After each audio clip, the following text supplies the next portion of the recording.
Un peu plus généreux. Donne pas trop parce qu'elle boit tout. Hein.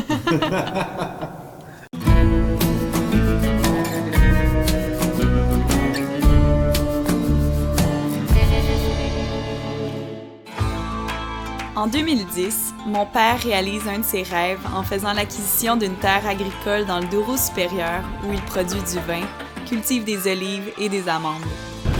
Toute la propriété là-bas, c'est Ferreira.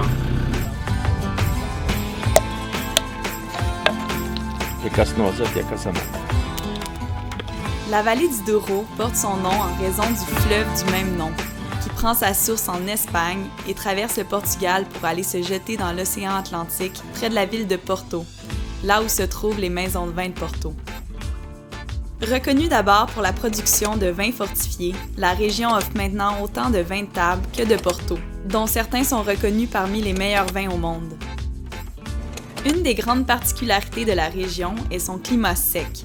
Il peut y faire très chaud le jour et très froid la nuit. La température journalière pouvant varier jusqu'à 35 degrés. Ici, au mois d'août, là, tu ne voulais pas être oublié au milieu des vignes, hein, parce que tu cuis. Le Douro est reconnu pour son vin, où le Douro a fait sa marque, c'est avec le Porto. Le vin de table est arrivé après. Le sol qui fait pour beaucoup. Déjà, la vigne a poussé ici à l'état sauvage. Le Douro est l'une des plus anciennes régions vinicoles du monde et a récemment été désignée site du patrimoine mondial de l'UNESCO. La première région démarquée du monde dans le vin, c'était ici, c'est la vallée du Douro. Je pense qu'une centaine d'années avant la France, avant Bordeaux. Les sols de la région sont uniques, composés de schiste et d'ardoise. Pour faire une plantation, on concasse l'ardoise, parce qu'au départ c'est des roches. Ça permet aux racines des jeunes vignes de pénétrer à travers la roche pour aller boire. Donc ça fait des vins exceptionnels.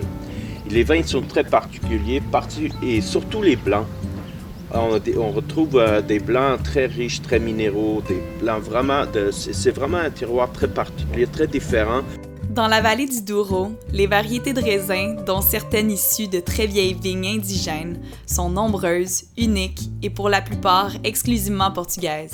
Les principaux cépages qu'on y cultive sont Touriga Nacional, Tinta Roriz et Touriga Franca.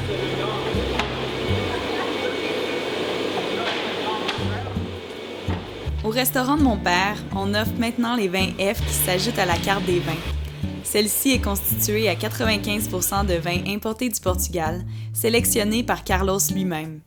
On y retrouve bien entendu les vins du domaine Carme de Philippe. C'est très minéral. C'est très jeune encore, il est au début, mais c'est très très minéral. On retrouve vraiment...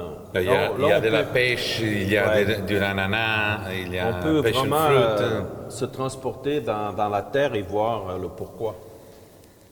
Mais je pense qu'elle a aimé beaucoup parce qu'elle a déjà bu tout. Maintenant, on va aller à déguster une marique nouvelle. D'accord. Là là. Wow! Ça, c'est pas mal. Pas mal du tout.